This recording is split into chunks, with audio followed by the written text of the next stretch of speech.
Beni soja Mamangu mandaga soja Mwana wa makone bazale ingini Ndado tangiza mawanu Big up Sibale Tabeti Thomas Wakunda Majuda wa Sambana King Boys Sibale Elijah Wachuli wa Mdakwa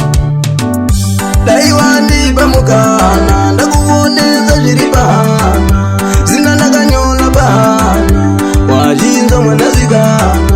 Daiwandi bamukana Ndakuoneza jiribana Zina naganyola bana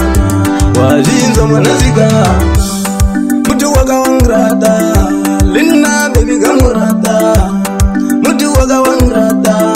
Linna baby gamurata Kiena fela Mobili yaka Baby kiena fela Kiena fela Wachami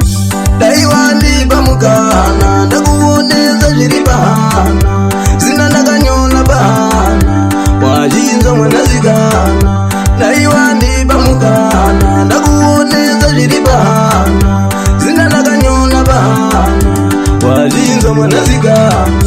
Baby ndiwe wani wakandifita Uya pedo ndimbo kushuta Wati uri mudoko Tati wakanaka una mapoko Baby ndiwe wani wakandifita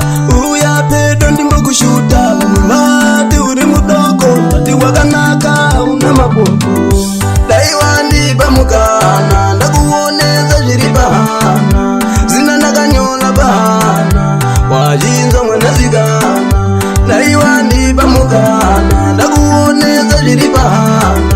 Zina naganyola bana Wajinza mwanazigana